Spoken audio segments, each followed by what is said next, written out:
देना है। सबसे पहले तो हमारे दर्शकों को आप क्या कहना चाहेंगे? मैं अपनी तरफ से और वर्ल्ड पीस हार्मनी की तरफ से सभी देशवासियों को रमज़ान की मुबारकबाद कहूँगा और साथ ही साथ अभी कुछ दिनों में होली आने वाली है, तो मेरी तरफ से, मेरे वर्ल्ड पीस हार्मनी की तरफ से आप तमाम देशवासियों को होली की होली बहुत मुबारक, बहुत होली मुबारक। होली मुबारक। वर्ल्ड पीस हार्मनी की सरगर्मियां मुंबई में बहुत तेज हो गई हैं। क्या कुछ नया होने वाला है?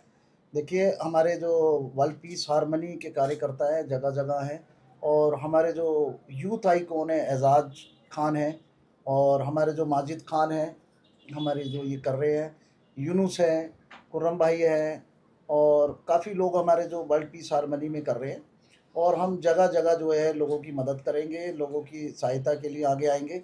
और अभी एक चीज़ हम और करने जा रहे हैं एजाज के नेतृत्व में कि हम गरीब जो महिलाएँ हैं, जो बुज़ुर्ग लोग हैं, उन्हें हम अपनी वर्ल्ड पीस हार्मनी की तरफ से एक राशन की किट भी इंशाअल्लाह जल्दी से प्रोवाइड कराएँगे। एजाज, आप कई सारी पार्टियों से चुनाव लड़ चुके हो, निर्दलीय भी आपने लड़ा है।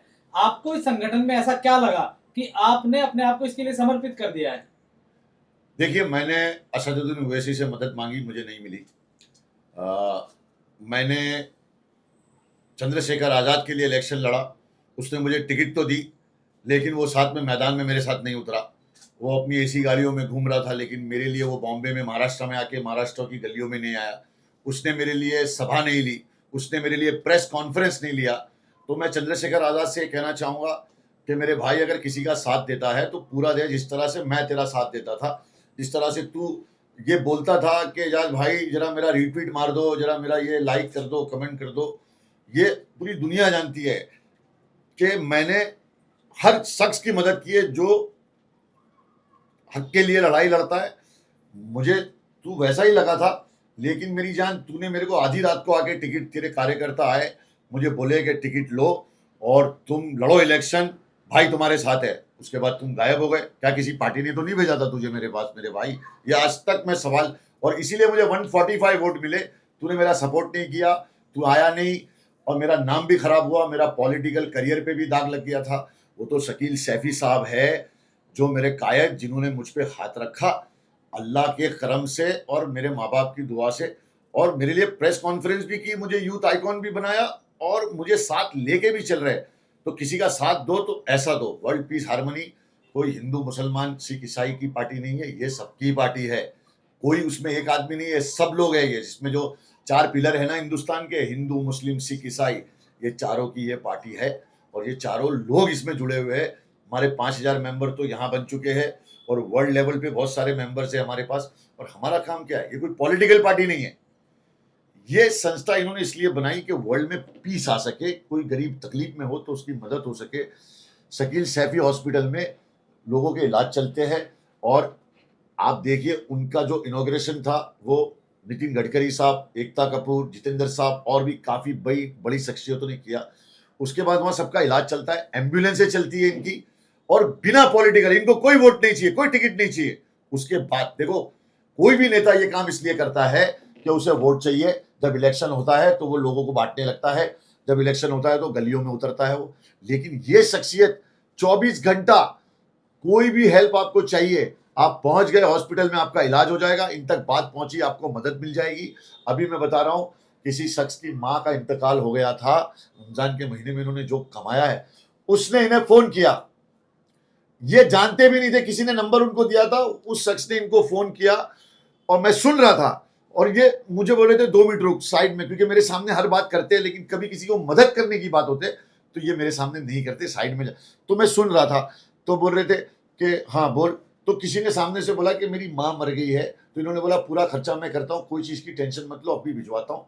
और फटाक से दूसरे फोन से इन्होंने फोन लगा के उसको पैसा भिजवाया। ये होता है असली कायद, इसलिए मैं इनको कायद बोलता हूँ, इनको मैं गॉडफादर बोलता हूँ। किसी का साथ दो तो पूरा दो। शकील सर, आए दिन आपको धमकियां मिलती रहती हैं कि आपको जान से मार दिया जाएगा, क्या डर नहीं लगता है? देखिए, डर तो नहीं लगता है क्योंकि ज़िंदगी और मौत अल्लाह के हाथ में है। अल्लाह ताला जब चाहेगा जब मौत कर देगा और ज़िंदगी देने वाला वही देखेंगे है। कौन आता है। और रही बात, मुझे आए दिन काफ़ी संगठनों से मुझे धमकियाँ मिल रही हैं, जान से मारने की धमकियाँ मिल रही है, मेरे परिवार को मारने की धमकियाँ मिल रही हैं। और बहुत ज़्यादा धमकियां दे रहे हैं। लेकिन मैंने इसकी सूचना हमारे देश के प्रधानमंत्री आदरणीय नरेंद्र मोदी जी, गृह मंत्री Amit Shah ji, police commissioner and chief justice of India, मैंने सबको इसकी कंप्लेंट दे दी है। इसके ऊपर मुझे ज़रूर है, मुझे अपने कानून पे और अपने प्रधानमंत्री आदरणीय नरेंद्र मोदी जी पर पूरा विश्वास है कि इसके ऊपर कानूनी कार्रवाई होगी और जो भी फैसला कानून लेगा मुझे मंजूर है। आप आए दिन दौरे करते रहते हैं देश भर में, क्या सरकार की तरफ से कोई सुरक्षा मुहैया कराई गई है? नहीं, मेरे को सुरक्षा की ज़रूरत नहीं है, मेरी सुरक्षा सिर्फ़ अल्लाह करता है और सुरक्षा के लिए मैं दौरे नहीं करता हूँ, मैं तो लोगों की मदद के लिए दौरे करता हूँ, चाहे हिंदू हो, मुस्लिम हो। हमारी संस्था का नारा है, भारत माँ के 4 सिपाही, हिंदू, मुस्लिम, सिख, ईसाई, और तमाम मेरे दोस्तों को जिसको भी मेरी मदद की ज़रूरत है, मैं हमेशा उनके साथ खड़ा हूँ। चाहे उनको लॉयर की ज़रूरत हो, चाहे उनको कानूनी मदद की ज़रूरत हो, चाहे उनको राशन की ज़रूरत हो, चाहे उनको मेडिकल की ज़रूरत हो, चाहे उनको एडवाइस की ज़रूरत हो, चाहे उनको कोर्ट की ज़रूरत हो, हमारी वर्ल्ड पीस हार्मनी ये काम हमेशा करती रहेगी। और मैं मीडिया से भी ये बोलना चाहूँगा कि हाँ, मीडिया का कोई नहीं है, इनको कोई नहीं बोलता। मीडिया को भी अगर कोई मदद की ज़रूरत चाहिए तो आप मुझे बता सकते हो। मीडिया वाले सारे दोस्त हमारे भाई वो हैं। लाल टी शर्ट वाला हंस रहा है, और आपको इससे बचो। जब आप लोग हमें दिखाते हो तभी हम स्टार बनते हैं। बड़े बड़े स्टार आप मीडिया वालों ने बनाए हैं और मैं उन लोगों को भी, आप मीडिया वालों को बायकॉट करना चाहिए जो लोग आपके ऊपर, कपड़े के ऊपर छीटाखानी करते हैं और आपको मतलब ऐसा समझते हैं। अगर आप किसी स्टार को ना दिखाओ तो वो स्टार नहीं बन सकता। तो आपको सल्यूट है, आपको सलाम है और आप लोगों की मदद खुल करके हमें सामने आना चाहिए। मुझे अगर कुछ भी मदद की ज़रूरत हो, पूरी, मैं मीडिया से बात कर रहा हूँ, मैं बॉम्बे की मीडिया से बात कर रहा हूँ, सबसे, किसी को कोई भी मदद चाहिए आप एजाज को बताएं, माजिद खान को बताएं और मुझे बताएं। मेरे से जो मदद होगी मैं खुल के करूँगा और इसलिए नहीं कि आप मुझे दिखाओगे, दिखाओ या मत दिखाओ, मैं आपकी मदद के लिए हमेशा तैयार हूँ। आप एकता कपूर के काफी करीबी माने जाते हैं। अब आपने मीडिया को आश्वासन दिया है ऑन रिकॉर्ड कैमरे पर, जो लोग यहाँ पर अपने सपने लेकर के आते हैं मुंबई में कि उनको एक बड़ा स्टार बनना है या कुछ करके दिखाना है, उनके लिए आपकी तरफ से क्या ऑफर है? मैं बॉलीवुड में नहीं हूँ, मैं समाज सेवा करता हूँ, तो मैं फिल्म वालों के लिए कुछ नहीं कर सकता हूँ, पत्रकारों के लिए कर सकता हूँ, क्योंकि मैं खुद भी एक पत्रकार पहले रहा हूँ, पंजाब केसरी में भी रहा हूँ और मैंने खुद का पेपर भी चलाया है, मेरी खुद की मैगजीन भी थी। तो मैं अपने पत्रकार भाइयों के लिए कुछ भी करूँगा। क्या बात है sir, very good. Sir, Nitish Rane जो महाराष्ट्र में मिनिस्टर हैं, उन्होंने कहा है कि मदरसों में आतंकवादी पैदा होते हैं। मैं नीतीश राणे को यही समझाना चाहता हूँ कि बेटा, तू जो है ये मत बोल कि आतंकवादी पैदा होते हैं। इस देश में सभी मुसलमानों ने, आज तूने बीजेपी ज्वाइन कर ली, जब तेरे पापा कांग्रेस में थे और सोनिया गांधी के यहाँ जाते थे, तो बेटा अपने पापा से पूछ कि कैसे उन्होंने राजनीतिक शुरू करी, अपने पापा से पूछ शकील शैफी कौन है, कैसे तुमने राजनीतिक शुरू करी और कैसे आज तुम धर्म को मत बांटो। किसी मुसलमान को या हिंदू को कोई आतंकवादी कहने का किसी को कोई अधिकार नहीं है। हम इतना ही कहना चाहते हैं कि अगर मदरसों में आतंकवादी बनते तो ये दरवाजे जो बनाते हैं ये मुसलमान बनाते हैं। आज इंडिया गेट के ऊपर आओ मेरे साथ, 90% शहीदों में मुसलमानों के नाम हैं, शहीदों के नाम हैं मुसलमानों के। और कारगिल में हमने युद्ध जीता, हमने कौन सा हमने शहादत नहीं दी। और आज भी नीतीश राणे को मैं बताना चाहता हूँ कि एक बार को आप भाग जाओगे, लेकिन आप हमें बोलो इस देश के लिए कुर्बानी देनी है, इस देश के लिए जान देनी है, सबसे पहले मैं आगे खड़ा हूँ अपने देश के लिए जान देने के लिए। और मुसलमान समाज के सारे लोग हम जान देने के लिए तैयार खड़े, अपने देश के लिए, अपने वतन के लिए। इस वतन की मिट्टी के खातिर हम मर भी सकते हैं और किसी को मार भी सकते हैं। माजिद सर, आप महाराष्ट्र में महासचिव बनाया गया है आपको इस संगठन का, क्या कहेंगे वर्ल्ड पीस हार्मनी के लिए? मैं हमारे जो डॉक्टर शकील सैफी साहब है, पहला तो उनको बहुत बहुत शुक्रिया अदा करता हूँ कि उन्होंने मुझे इस लायक समझा, उन्होंने मुझ पर इतनी बड़ी जिम्मेदारी दी। और मेरा दोस्त, मेरा भाई एजाज, जिसने मुझे हर वक्त सपोर्ट दिया, हर वक्त मेरे लिए खड़ा रहा। और मैं आज हमारे वर्ल्ड पीस हार्मनी के माध्यम से एक बात कहना चाहता हूँ मेरी माँ, मेरी बहनों, मेरे बुजुर्गों से, कि आप हमारे साथ जुड़े, आपकी जो तकलीफ़ें हैं, आपकी जो परेशानियां हैं वो हमें बताएं, हम आप तक पहुँचेंगे, आपकी परेशानियों को हल करेंगे इंशाल्लाह। और अल्लाह ने चाहा तो हम सब एक होकर काम करेंगे। Thank you very much. और वर्ल्ड पीस हार्मनी हमेशा देश के प्रधानमंत्री आदरणीय नरेंद्र मोदी जी के साथ कंधे से कंधा मिला करके है। हमारे आदर्श हैं देश के प्रधानमंत्री आदरणीय नरेंद्र मोदी जी। हम नरेंद्र मोदी जी के 11 साल के कार्यकाल को हम पूरे देश में, पूरी गली में, मोहल्ले में, नुक्कड़ में, जिला पंचायत में, जगह जगह पहुंचाएंगे। देश के प्रधानमंत्री के शासन का 11 साल का शासन जो उन्होंने किया है और जो आगे करेंगे उसको हम देश के जनता तक पहुंचाएंगे। Thank you so much. Thank you. Ejaz भाई, आखिर में आपसे जानना चाहूँगा कि आप सलीम खान जी की तबीयत ठीक नहीं है, तो उनके लिए कुछ कहना चाहेंगे? आप शायद मिलने भी गए थे उनसे या फिर मिलने जाने वाले हैं?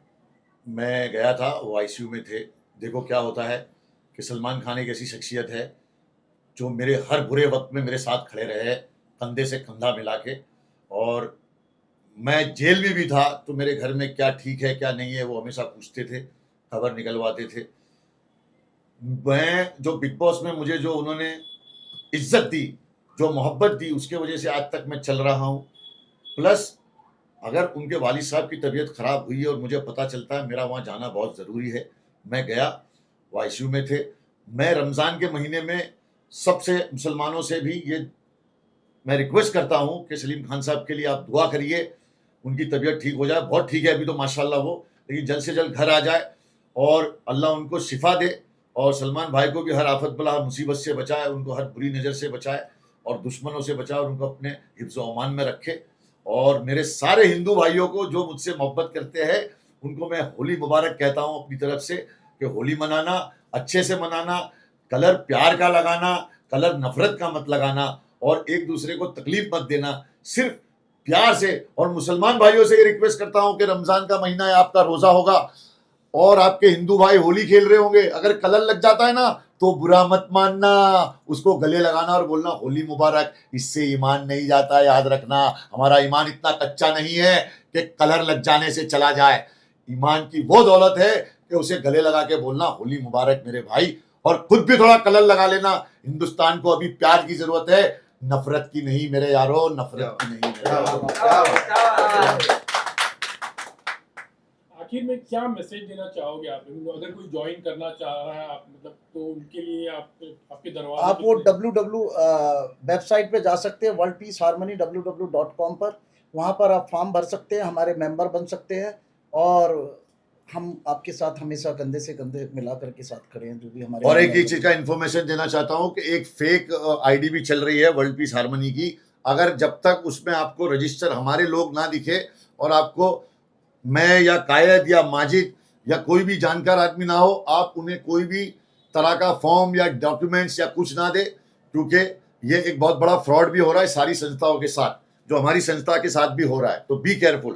सर, ये फॉर्म जो रजिस्ट्रेशन होगा इसका कुछ चार्ज भी है? फ्री? नहीं, कुछ नहीं, फ्री फ्री ऑफ में। कॉस्ट। और ये जो और बताता हूँ कि हमारी संस्था आज तक किसी से 1 रुपया डोनेशन नहीं लिया, जो करते हैं हम इसलिए अपने देना काम भी से मत। करते हैं। और डोनेशन किसी को देना भी मत, मेंबरशिप और फीस कोई नहीं बोले है, आपको 100 रुपए कोई- 500 रुपए मेंबरशिप कोई फीस है, कुछ मेंबरशिप मत नहीं है देना। हमारे, कुछ नहीं है, नाम डोनेशन लेते हैं। सर, जब से मुंबई में नई मेयर बनी है तब से यहाँ पर ठेली पटरी वालों को खत्म किया जा रहा है। क्या वर्ल्ड पीस हारमनी उनके लिए कुछ करेगी? बिल्कुल, हम अपने महाराष्ट्र के मुख्यमंत्री से अपील करेंगे और हम मेयर साहब से भी मिलेंगे और उनसे बोलेंगे कि रेडी पटरी वालों को लगाने दें, क्योंकि रेडी पटरी वाले ना हो तो छोटे जो गरीब लोग हैं वो कहाँ जाएंगे। तो रेडी पटरी वालों को भी मैं मेयर साहब से भी और महाराष्ट्र के मुख्यमंत्री से भी अपील करता हूँ कि उन रेडी पटरी वालों को भी यहाँ पर ठिये लगाने दें और उनको दुकानें चलाने दें, क्योंकि अगर गरीब नहीं होगा तो ये देश कैसे रहेगा। Thank you sir, thank you so much. Thank you.